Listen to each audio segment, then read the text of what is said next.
Hello students, welcome to DAV Social Science class 7. Today we are going to start another chapter of geography, that is chapter number 6, Life on the Earth.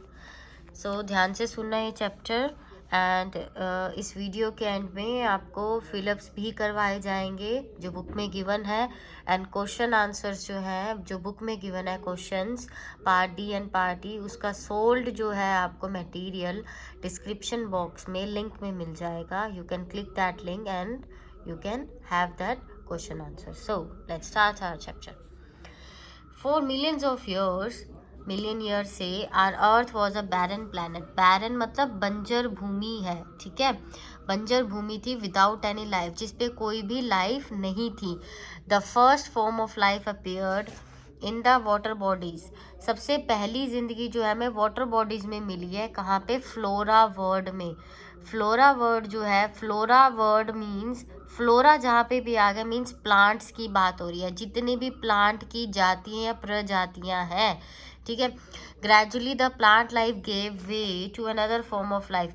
सबसे पहले flora word जो है उसका वो exist हुआ, उत्पन्न हुआ. उसके बाद फोना वर्ड आया. फ्लोरा फ्लावर आप बोलते हो, फ्लावर से फ्लोरा याद रखना. फोना मीन्स एनिमल किंगडम, मतलब एनिमल्स बाद में आए हैं, पहले प्लांट किंगडम आया है. अब the relationship between plant kingdom, animal kingdom और ह्यूमन बींग्स के रिलेशनशिप को, उनके एनवायरनमेंट को क्या बोलते हैं? इकोसिस्टम बोलते हैं, ठीक है. The human beings who first appeared on the earth surface, और जो सबसे पहले ह्यूमन बींग देखे गए थे अर्थ के सरफेस पे, उन्हें क्या बोलते हैं? होमोसैपियंस. तो ये 1 मार्क के लिए हैं, तो आप अच्छे से लर्न कर लेना. What is ecosystem, what is homo sapiens. As we know the earth is the only planet in the solar system. जैसे कि हमें पता है, एक जो सोलर सिस्टम में अर्थ ही केवल एक ऐसा प्लैनेट है जहाँ पर लाइफ एग्जिस्ट करती है. अब आप मार्स, जुपिटर, कितने सारे प्लैनेट्स आपने सुना कभी कि वहाँ पर कोई जीव जंतु वहाँ रहता है? नहीं सुना, क्योंकि अर्थ पे ही लाइफ एग्जिस्ट करती है. और यहाँ पर जो लिविंग जोन है, जहाँ पर एनिमल्स लिव मतलब रह सकते हैं, जीवित रह सकते हैं, उसको क्या बोलते हैं? बायोस्फीयर. बायोस्फीयर 2 पार्ट्स में डिवाइड है, प्लांट किंगडम और animal kingdom. They live together in complete harmony. Plant kingdom और एनिमल किंगडम जो है हार्मनी में रहते हैं, मतलब आपसी तालमेल बनाए रखते हैं. इस जोन में लिविंग बीइंग और नॉन लिविंग थिंग्स जो है, लिविंग थिंग्स और नॉन लिविंग थिंग्स, ये आपस में एक दूसरे पे डिपेंडेंट रहती हैं, एक दूसरे की एग्जिस्टेंस के लिए, ठीक है.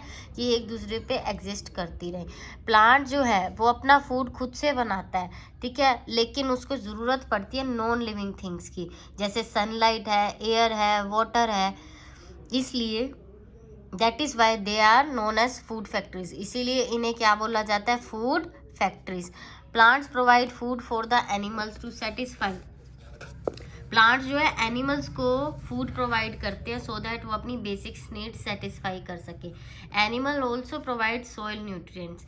एनिमल जो है उनको वो सॉइल को, मतलब जो मिट्टी है उसको न्यूट्रिएंट्स प्रोवाइड करती हैं, लाइक विद देयर रिमेन्स, अपने रिमेन्स के through. And like cow dung है ना, तो वो यूज़ करके सॉइल में न्यूट्रिएंट्स जो हैं वो अच्छे हो जाते हैं, जो कि प्लांट की ग्रोथ में हेल्पफुल है. मतलब प्लांट्स एनिमल को हेल्प कर रहे हैं, एनिमल प्लांट्स को हेल्प कर रहे हैं for their existence. And human beings जो है मोस्ट इंपॉर्टेंट पार्ट है बायोस्फीयर का, और अपनी बेसिक नीड्स जो है वो यहीं से ड्राइव करते हैं, बोथ प्लांट और एनिमल फूड से, ठीक है. प्लांट से भी फूड मिलता है उन्हें, एनिमल से भी मिलता है. एंड ये एक ऐसी ही लाइफ है जो सिर्फ बायोस्फीयर में एग्जिस्ट करती है, which has altered the environment according to its own needs, और अपने नीड्स के अकॉर्डिंग एनवायरनमेंट को अल्टर कर सकती है, बाकी कोई अल्टर नहीं कर सकता. प्लांट किंगडम की बात करते हैं कि प्लांट किंगडम स्टडी करने के लिए हमें डिफरेंट वेजिटेशन बेल्ट्स का जानना पता होना ज़रूरी है. वेजिटेशन मतलब खेती, ठीक है. ये जो हरियाली जो आप देखते हो कि जितने भी हैं, तो वेजिटेशन कैसी है, कहाँ कहाँ हो सकती है? फॉरेस्ट में, ग्रासलैंड्स पे, बशेज, श्रब्स, ये सब वेजिटेशंस है, ठीक है, जो किसी ना किसी के लिए एज एन फूड का काम करती हैं. ये प्लेस टू प्लेस वेरी करती है, क्योंकि हर जगह पे डिफरेंट क्लाइमेटिक कंडीशंस होती हैं। एग्जांपल अगर हम बात करें इक्वेटोरियल रीजन, इक्वेटोरियल रीजन अगर आप ये एक अर्थ बनाओ, ये क्या है, इक्वेटर है, ये पूरा वर्ड है, ये इक्वेटर है, ये इक्वेटोरियल रीजन है, ठीक है। जो इसके आसपास होएगा वो इक्वेटोरियल रीजन है। यहाँ टेम्परेचर जो है सबसे ज़्यादा हाई होता है, रेनफॉल भी ज़्यादा होती है, क्योंकि ज़्यादा टेम्परेचर होगा, ज़्यादा वाटर वेपर्स उठ के ऊपर जाएंगे तो ज़्यादा बारिश होगी, ठीक है। और ट्रीज जो है टॉल है, डेंस। अब देखो, अब यहाँ पर सबसे ज़्यादा आपको पता है धूप कहाँ रहती है, इक्वेटोरियल रीजन पे धूप ज़्यादा रहेगी, तो यहाँ पर जो है पानी से जो सी वाटर है वहाँ से वेपर्स उठ के ऊपर जाएंगे, क्लाउड बनेंगे, वापस अच्छी रेनफॉल होएगी। और जब अच्छी रेनफॉल होएगी तो यहाँ पर जो ट्रीज़ हैं उनको ज़्यादा पानी मिलेगा, तो वो ज़्यादा टॉल और डेंस होएंगे, ठीक है, उन्हें ज़्यादा न्यूट्रिशन मिलेगा। This type of climatic condition, इससे क्या है, प्लांट्स की और एनिमल्स की ग्रोथ अच्छी रहती है। और जबकि डेजर्ट एरियाज़ की बात करें, जहाँ पर टेम्परेचर हाई होगा, रेनफॉल कम होगी, ठीक है, वहाँ प्लांट और एनिमल जो लाइफ है वो लिमिटेड रह जाएगी। वेजिटेशन बेल्ट जो है वो ब्रॉडली क्लासीफाई उनकी लोकेशन पे और क्लाइमेटिक कंडीशंस पे होती हैं, जैसे कि ट्रॉपिकल हार्डवुड फॉरेस्ट है, ग्रासलैंड डेजर्ट्स हैं, टेम्परेट सॉफ्टवुड फॉरेस्ट है। अब आप इसके बारे में डिटेल में नेक्स्ट पेज पे पढ़ोगे, ठीक है। अब ट्रॉपिकल हार्डवुड फॉरेस्ट के बारे में हम पढ़ रहे हैं, और these forest are found in tropical region. आप उसके लिए ये इक्वेटर, ये जो आपका प्रॉपर डायग्राम है, नॉर्दर्न हेमिस्फीयर, ये 6th क्लास की बुक में गिवन है, आप अच्छे से रीड करना। तो 23.5 डिग्री नॉर्थ और टू 23.5 डिग्री साउथ तक ये जो है ट्रॉपिकल हार्डवुड फॉरेस्ट पाया जाता है। अगर हम बेसिस ऑफ डिफरेंस देखें तो वो क्लाइमेटिक कंडीशन और वेजिटेशन की वजह से डिवाइड किया हुआ है दो पार्ट्स में, दो ग्रुप्स में। एक तो है इक्वेटोरियल ट्रॉपिकल एवरग्रीन फॉरेस्ट, एक क्या हो गया, एवरग्रीन, एक हो गया डेसिडियस फॉरेस्ट, ठीक है।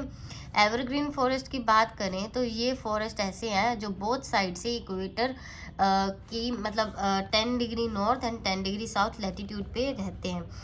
तो उसके बाद अगर बात करें ये कहाँ कहाँ है, the main areas are Zaire basin in Africa, Africa में है, अमेजोन बेसिस जो साउथ अमेरिका में है, और बहुत सारे आइलैंड्स हैं जैसे साउथ ईस्ट एशिया में। यहाँ पर हैवी रेनफॉल होती है। देखो एवरग्रीन से समझ आना कि वो हमेशा हरे भरे रहते हैं, मतलब प्रॉपर न्यूट्रिशन मिलता है। एवरग्रीन मतलब जो ट्रीज़ हैं हमेशा, मतलब पतझड़ की मौसम वहाँ पर नहीं आती है, ठीक है। पत्ते झड़ते हैं ना कुछ सीज़न में, जब आप देखते हो कि ट्रीज़ पे लीव्स नहीं होती हैं, पर वो हमेशा एवरग्रीन रहते हैं क्योंकि वहाँ through out the year rainfall होती रहती है, टेम्परेचर भी हाई रहता है। और ये ऐसे फॉरेस्ट है जो ग्रीन रहते हैं थ्रू आउट द ईयर, इसलिए ट्रीज़ यहाँ पर टॉल होते हैं। मेन जो है यहाँ पर कौन से ट्रीज़ पाए जाते हैं, इबोनी, रबर, महागनी, रोजवुड और भी बहुत सारे, ठीक है। ये देखिए, ये कुछ एक फ़ोटो आपको दे रखी है ट्रॉपिकल हार्डवुड फॉरेस्ट की। अब डेसिडियस फॉरेस्ट वो है जो नॉर्थ में 10 डिग्री और 10 डिग्री से लेके 23.5 डिग्री तक फैले हुए हैं, और 10 डिग्री साउथ से 23.5 डिग्री साउथ लैटिट्यूड तक फैले हुए हैं। ये ऐसे फॉरेस्ट बेल्ट है जो मॉडरेट रेनफॉल रिसीव करते हैं, मॉडरेट मतलब मीडियम, एंड जो ट्रीज़ हैं वो अपने लीव शेड करते हैं ड्राई सीजन में। मतलब एक ऐसा मौसम आता है, ड्राई सीजन आता है जब पतझड़ का मौसम होता है, शेड मतलब वो अपने पत्ते जो है शेड करते हैं। एंड जो ट्रीज़ हैं वो मीडियम हाइट के होते हैं, और मेन एरियाज जो है India, China, eastern Brazil, common trees जो है साल, टीक, बैम्बू, ठीक है, ये सब है। ग्रासलैंड्स की हम बात करते हैं, इसका एक मैप भी है जो आपको करना है। तो ये मैप एग्जैक्ट ऐसे बनेगा वर्ड के मैप में, ये जो ग्रीन ग्रीन एरिया आपने कलर करना है ऐसे, ट्रॉपिकल ग्रासलैंड्स का एंड टेम्परेट ग्रासलैंड्स का आपको मैप फिल करना है, बिल्कुल ऐसे करना है। ट्रॉपिकल ग्रासलैंड्स जो है आप ग्रीन से कर देना, इंडेक्स में ग्रीन कलर दे देना, यहाँ पर ब्लू या कोई भी कलर, डिफरेंट कलर्स दे के दोनों में एक ही मैप में आप, जैसे ये अलग अलग मैप्स में आप एक ही मैप में दोनों को डिफरेंट डिफरेंट कलर से शो कर देना, एग्जैक्टली ऐसे बनेगा ही। ग्रासलैंड जो है वो ऐसे एरियाज हैं जहाँ पर वेजिटेशन जो है बेसिकली ग्रासेस होती है, ग्रासेस जैसे प्लांट्स हो गए, स्कैटरिंग ऑफ ट्रीज़, मतलब ट्रीज़ बिखरे बिखरे जगह पे है, एक साथ नहीं है। और ग्रासलैंड्स ऐसे एरियाज़ में पाए जाते हैं जहाँ पर रेनफॉल जो है स्कैंटी होती है, स्कैंटी मीन्स स्मॉल क्वांटिटी में होती है। टेम्परेचर वेरी करता रहता है, एक जैसा नहीं रहता। क्लाइमेटिक कंडीशंस के अकॉर्डिंग 2 पार्ट्स में डिवाइड किया गया है, tropical grassland and temperate grassland. देखिए ट्रॉपिकल ग्रासलैंड्स वो कौन से रीजन में पाए जाते हैं, इक्वेटोरियल फॉरेस्ट और हॉट डेजर्ट्स, ठीक है, यहाँ बोथ हेमिस्फेयर्स में पाए जाते हैं। और ये ग्रासलैंड्स 100 सेंटीमीटर रेनफॉल को हमेशा सेंटीमीटर में मापा जाता है तक रिसीव करते हैं। और ऐसी ग्रासेस होती हैं जो रफ़ होती हैं, थिक होती हैं, टोल होती हैं, मतलब ऐसी बड़ी जैसे फॉरेस्ट में आप देखो बड़ी रूखी सी ग्रासेस होती हैं, ठीक है, क्योंकि वहाँ पर रेनफॉल कम होती है। एंड जैसे ब्राज़ील में कैंपोज है, ये देखिए ये ब्राज़ील है पूरा, ठीक है, यहाँ पर कैंपोज है। एंड ऐसे बहुत सारे एग्जांपल्स हैं।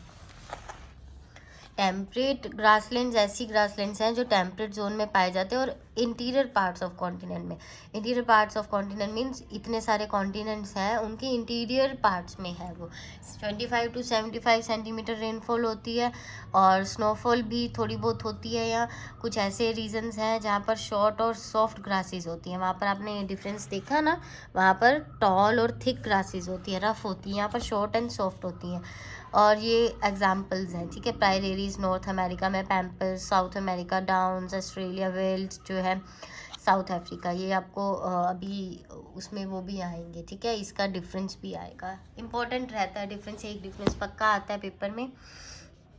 Next is desserts. डेजर्ट जो है वास्ट एरिया जो है और ये लेस वेजिटेशन होता है यहाँ पर। देखिए यहाँ पर रेत ही रेत होती है। देखिए ये हॉट डेजर्ट है, ये कोल्ड डेजर्ट है। माइंड में एक बार ये पिक्चर सेट करके फिर ये समझना हॉट और कोल्ड में डिफरेंस क्या है। लेस पहले तो हम डेजर्ट की बात करते हैं। ये एक ऐसा एरिया है जो वास्ट है, बहुत फैला हुआ है, दूर दूर तक। यहाँ पर आप डेजर्ट में जाओगे ना, कुछ भी नहीं दिखेगा आपको।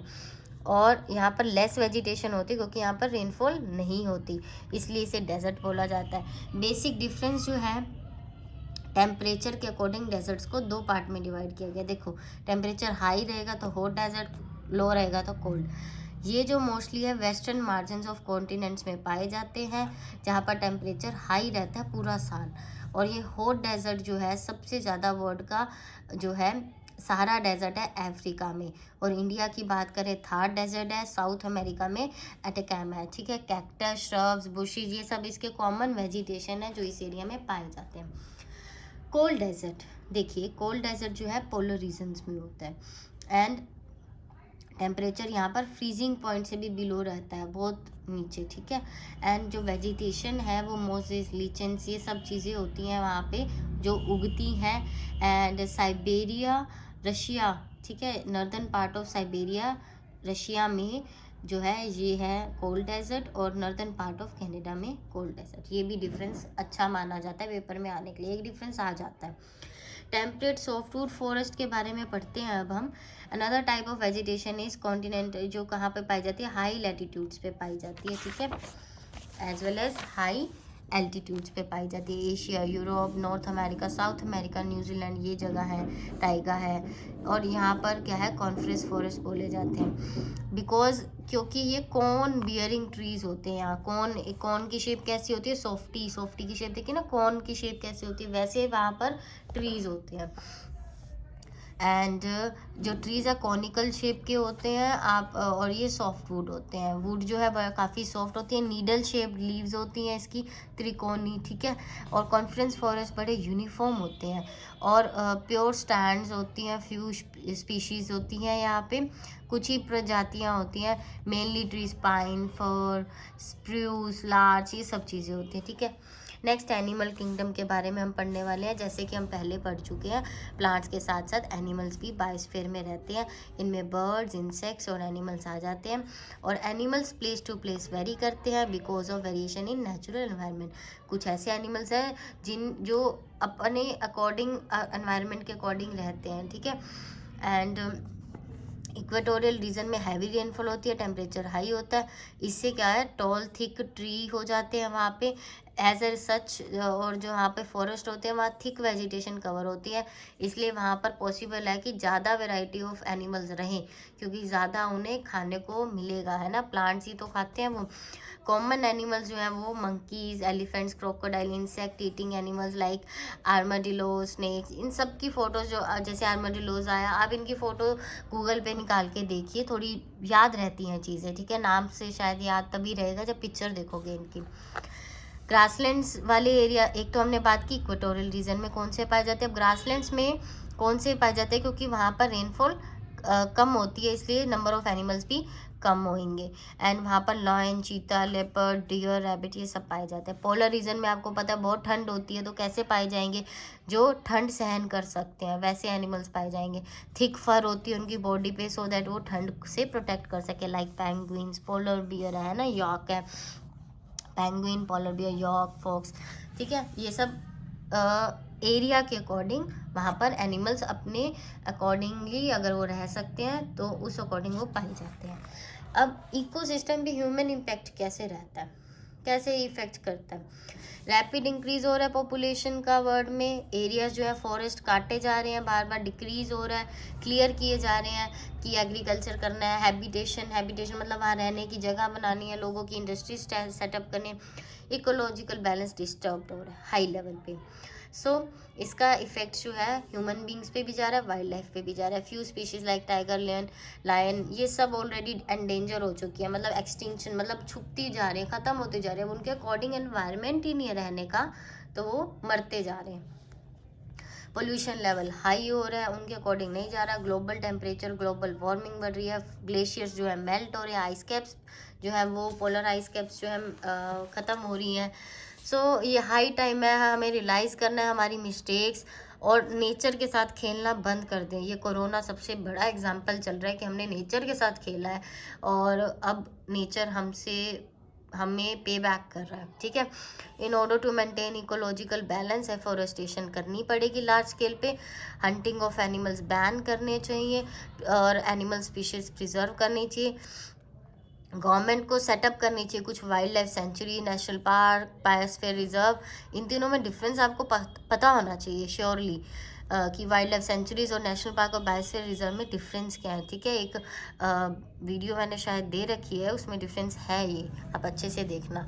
एंड फ्यू मेजर्स भी हमको रखने चाहिए कि हम इकोलॉजिकल सरकार को, ठीक है, गवर्नमेंट को इकोलॉजिकल बैलेंस जो है वो मेंटेन कर सके। नॉन गवर्नमेंटल ऑर्गेनाइजेशन को भी आगे आना चाहिए कि वो थोड़े बहुत एनिमल स्पीशीज को डिफरेंट टाइप से प्रोटेक्ट कर सके। ये एक टाइगर की फ़ोटो है जो कान्हा नेशनल पार्क में रोम करता हुआ है and Nanda Devi biosphere reserve की है ये, ठीक है। डू यू नो ज़रूर पढ़ लेना, कीवर्ड ज़रूर पढ़ लेना आप, इजी है काफ़ी। बुक एक्सरसाइज करिए। फर्स्ट का सी, सेकंड का ए, थर्ड का सी, फोर्थ का ए एंड फिफ्थ का सी।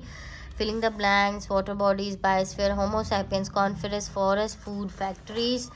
True, false, true, false, true. And यहाँ पर ऑस्ट्रेलिया की जगह आपको पता है साउथ अमेरिका आएगा, मतलब एग्जैक्ट तभी ये फॉल्स है, ऑस्ट्रेलिया दे रखा है। अगर साउथ अमेरिका होता तो ये ट्रू होता। अब इनके जो आंसर्स हैं आपको डिस्क्रिप्शन बॉक्स में मिल जाएंगे 1-2 दिन तक, तो आप वेट कीजिए और लिंक मिल जाएगा, आप वहाँ से इजीली देख लेना। और टेलीग्राम चैनल ज़रूर ज्वाइन कीजिए। आपको टेलीग्राम चैनल का लिंक जो है मेन कवर फ़ोटो जो लगी हुई है इस चैनल पे, वहाँ पर मिल जाएगा, टेलीग्राम लिखा हुआ है, आप वहाँ क्लिक करके इजीली टेलीग्राम चैनल ज्वाइन कर सकती हो। Thank you.